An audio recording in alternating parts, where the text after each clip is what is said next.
Hold up.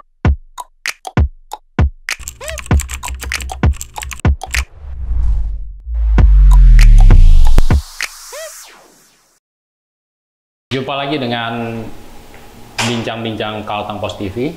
Hari ini kita akan berbincang dengan Ketua DPW Partai Gelora, Bapak atau Mas ya, Mas Ilyas, kebetulan Mas Ilyas SPI.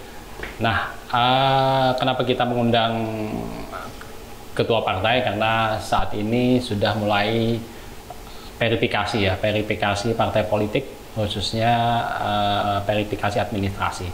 Karena sebentar lagi kita akan menghadapi pemilu serentak pada tahun 2024. Tahapan-tahapannya sudah dimulai. Saat ini ada 24 parpol ya yang lolos verifikasi administrasi. Nah, ini dalam proses, sedangkan beberapa parpol lainnya tidak lolos. Nah, satu di antara beberapa partai yang baru ya, boleh disebut baru ya karena sebelumnya belum ada, adalah Partai Gelora yang lolos verifikasi administrasi.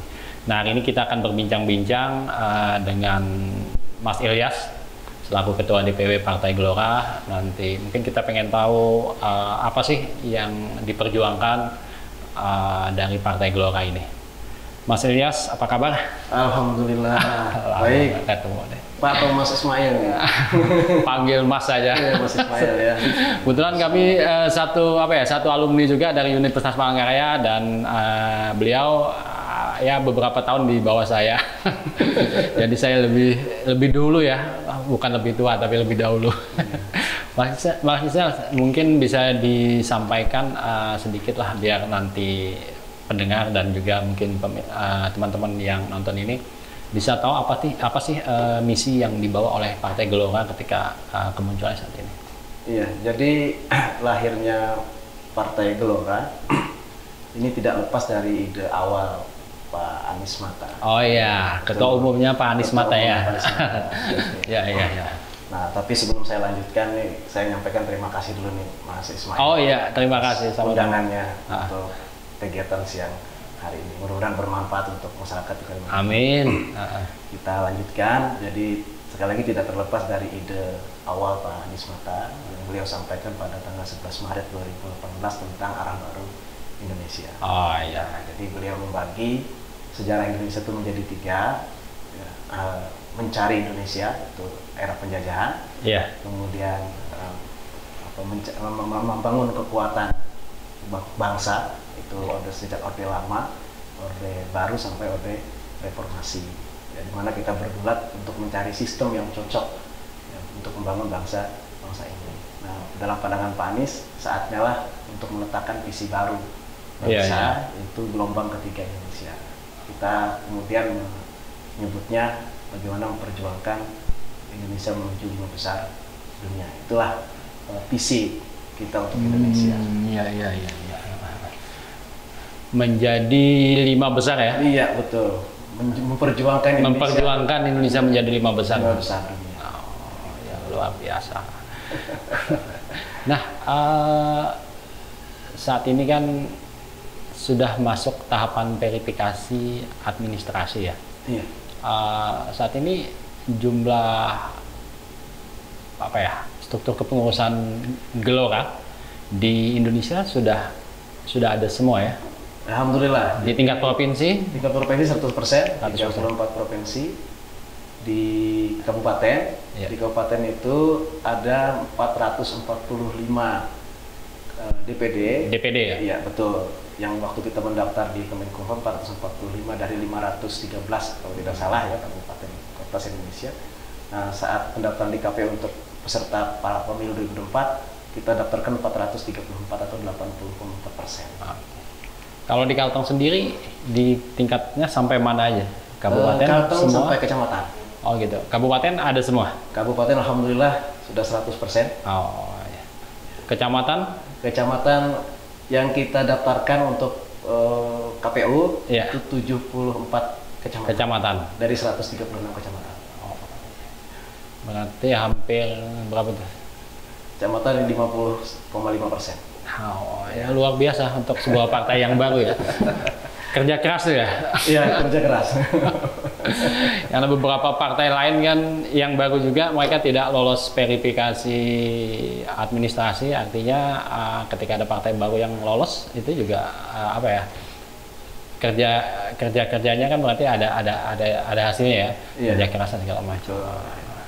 Nah, kaitannya dengan ini di Kalteng, khususnya di Kalteng, Mas Ilyas, nanti apa target-target yang akan dicapai atau ingin dicapai oleh Gelora di Kalteng atau ingin diperjuangkan di sini?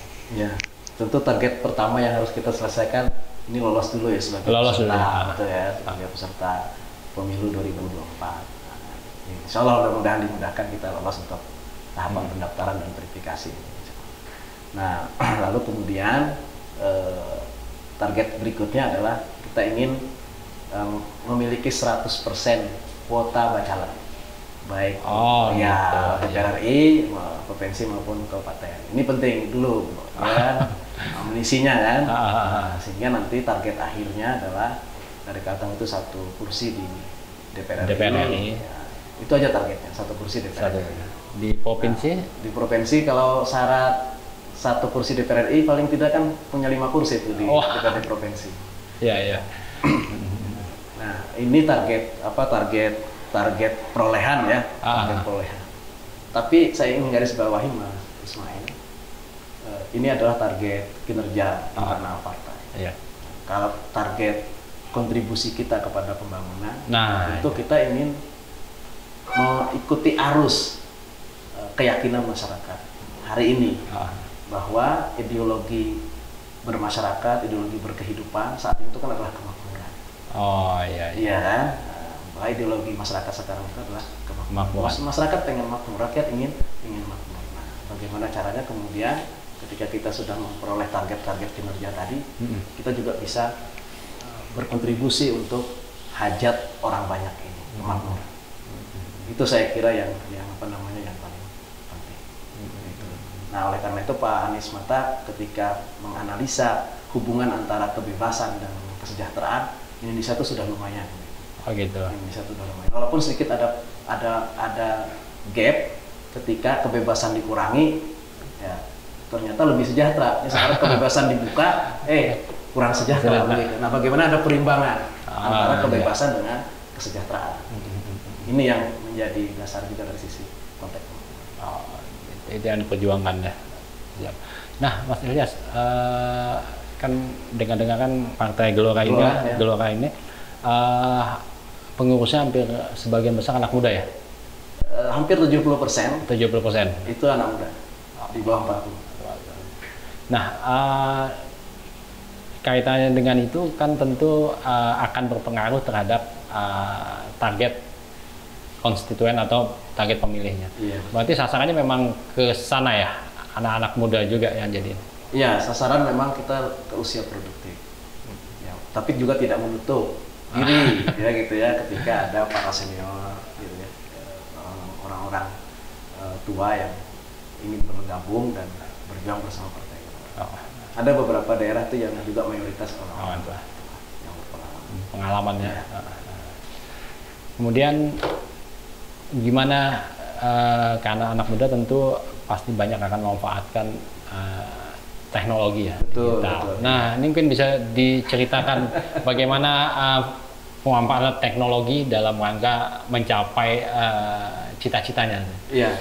Nah, ini Mas Ismail, takdirnya Partai Gelora itu kan lahir di tengah krisis ya. Nah, iya. Di mana mobilitas masyarakat waktu itu ya sangat dibatasin. Dan kami lahir gitu. Iya. Kan ini memang fenomena.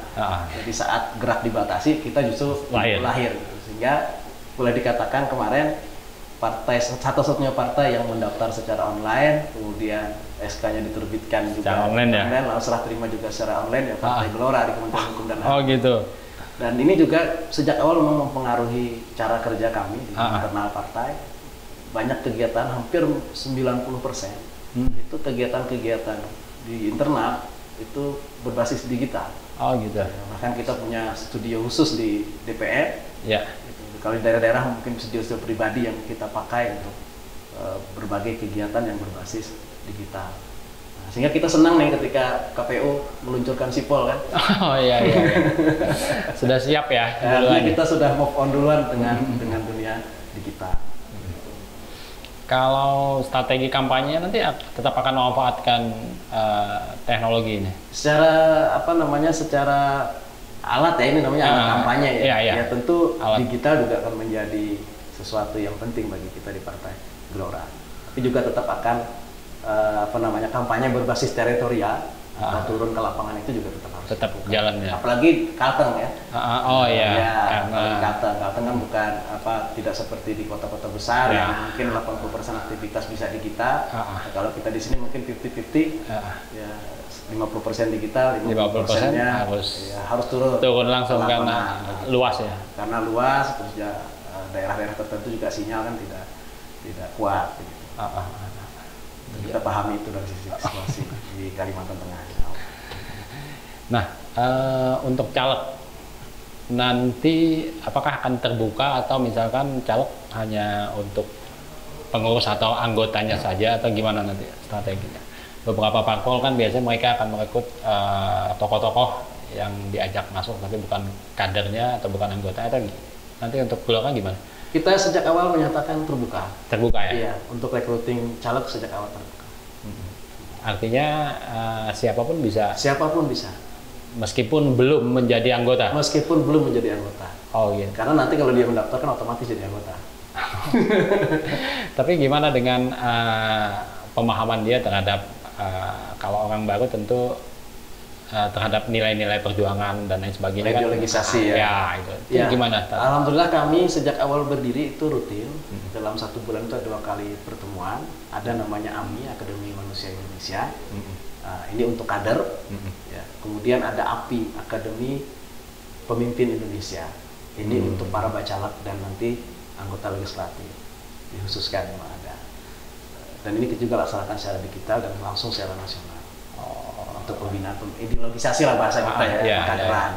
Artinya ketika seorang menjadi kader atau ketika dia mencaleg dari luar kemudian mengajukan ini kan, ketika misalnya nanti terpilih kan dia harus punya pemahaman yang sama. Betul harus. Karena itu penting, karena itu menjadi cerminan sebuah partai. Harus. Kalau dia berbeda atau dia tidak ada bekal kan repot. Jadi masalah. Ya itu bisa dilakukan sambil jalan saya kira. Dan memang sudah berjalan selama ini, tinggal kepesertaan itu kan selalu bertambah dengan hadirnya kader-kader baru. Nah, Mas Ilyas, ke depan misalnya mungkin tadi kan disebutkan soal kemakmuran ya. Iya.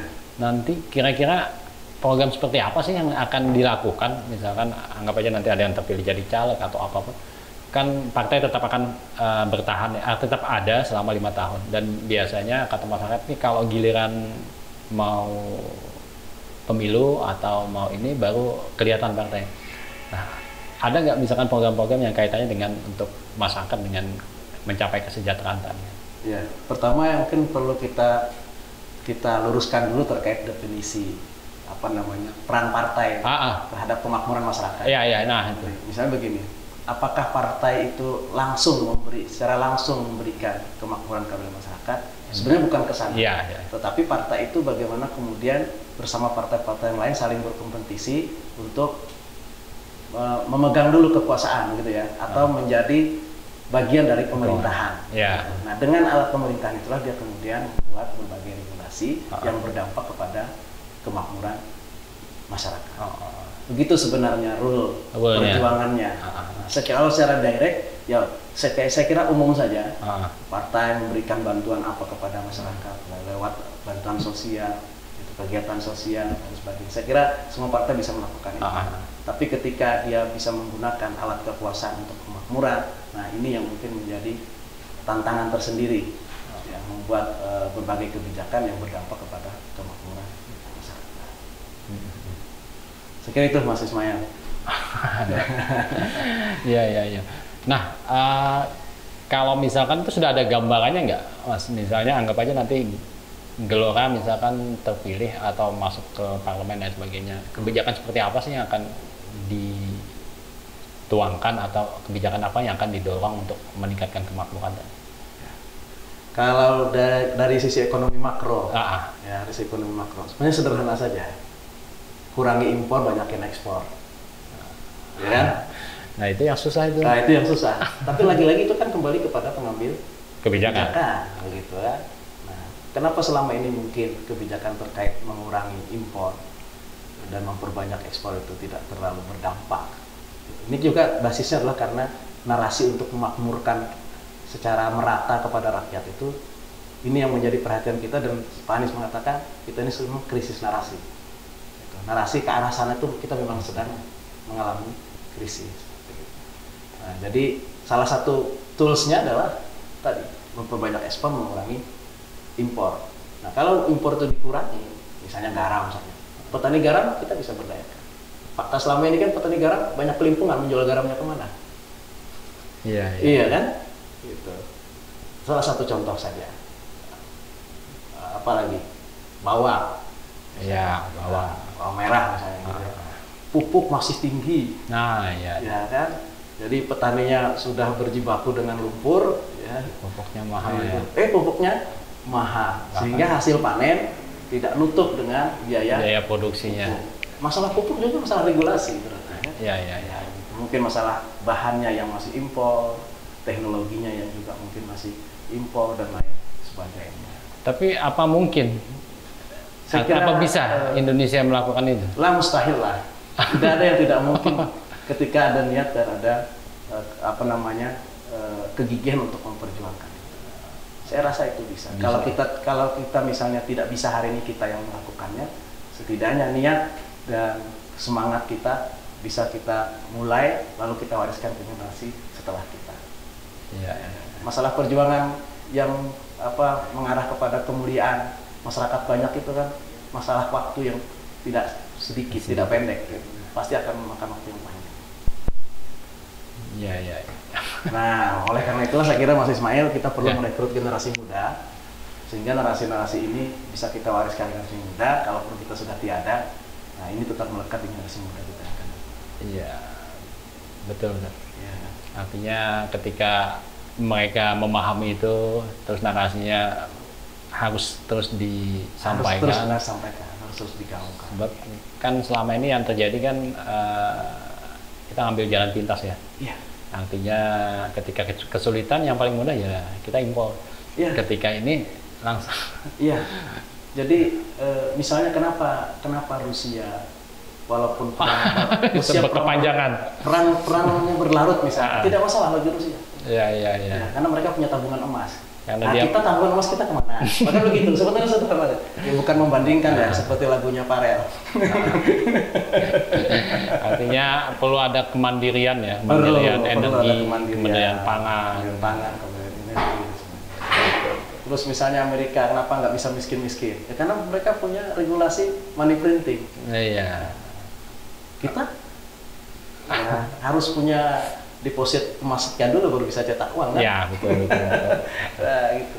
Saya kira ide-ide ini masalah eksekusinya saja yang perlu regulasi, dan memperjuangkan regulasi ini memang perlu orang-orang yang berani.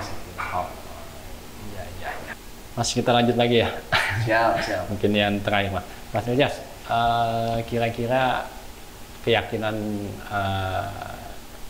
Gelora bisa lolos nggak di verifikasi nanti, verifikasi administrasi, dan terakhir mungkin faktual, dan bisa ikut nggak kira-kira? Ya. Dari berdasarkan fakta-fakta misalnya jumlah cabang, cabang ya, kemudian bisa jumlah anggota dan bagian nanti. Terus nanti kira-kira tantangan apa yang akan dihadapin ketika verifikasi faktual nanti, itu yang menentukan kan? Ya? Betul. Sudah diantisipasi nggak itu? Gimana Mas Ilyas kira-kira? Ya. Kami di Partai Gelora itu selalu diingatkan untuk mempercaya apa yang sudah diyakini. Oh gitu. Mempercaya apa yang sudah diyakini. Misalnya kita yakin menang, ya, artinya yakin dapat 4%, maka kita harus percaya itu. Targetnya 4% tadi ya? Targetnya 4%. Maka kami diajarkan untuk mempercaya apa yang sudah menjadi keyakinan kami bisa lolos 4%. Nah, PR berikutnya memang pada hal-hal teknis. Ya, masalah pendaftaran, verifikasi dan lain sebagainya ini. Saya kira tantangannya hanya satu bagi kami, itu di di keanggotaan.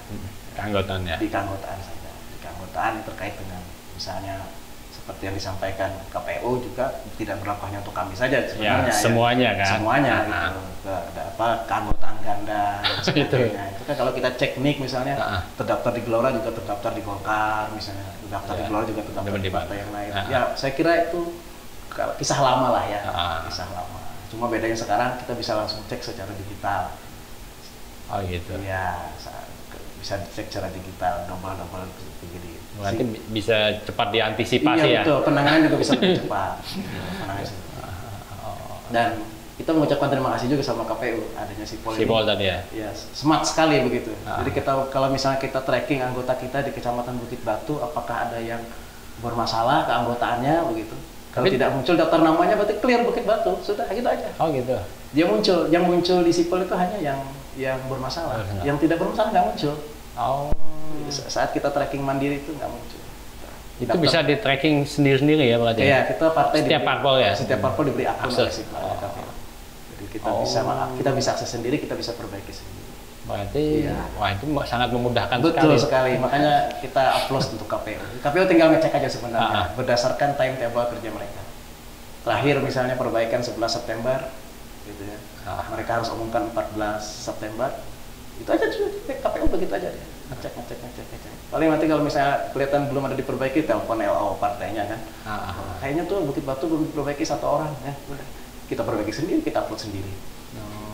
Kalau dulu kan KPU bawa berkasnya, dicek satu-satu ya. Satu lalu KPU bawa pulang lagi berkasnya kan. Ya sekarang berkas ada di kita bisa download sendiri berkasnya, kita isi sedikit sendiri. Jadi sangat berbeda ya tahapan pemilu tahun ini ya. Cara kerjanya. Sangat membantu ya partai politik dan juga pengecekan tadi ya.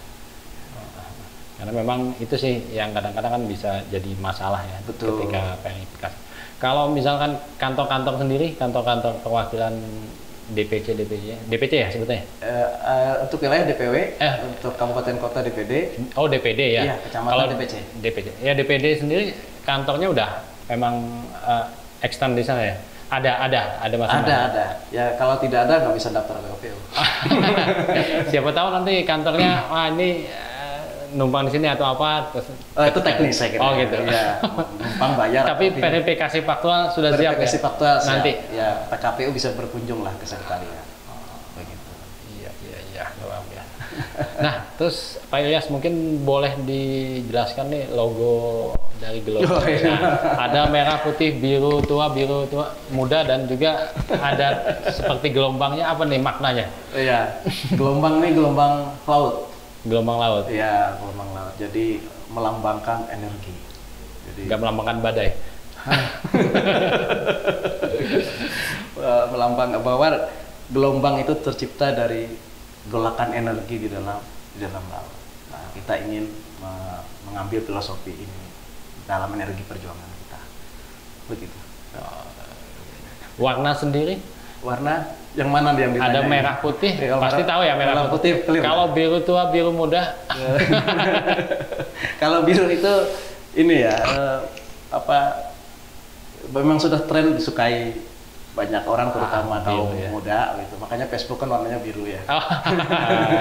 Ya, kalau filosofi warna psikologi kan bersahabat.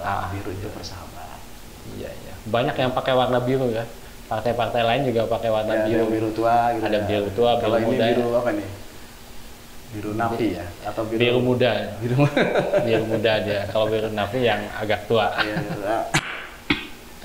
Oke. Mas Ilyas, mungkin terakhir ada yang ingin disampaikan pesan-pesan atau apa atau ajakan atau apalah terhadap mungkin generasi muda di Kalteng. Kan saat ini mungkin sebagian generasi muda ada yang apatis ya terhadap politik. Artinya mungkin dia nggak tertarik dengan politik, mungkin bisa disampaikan ajakan atau apa? Iya,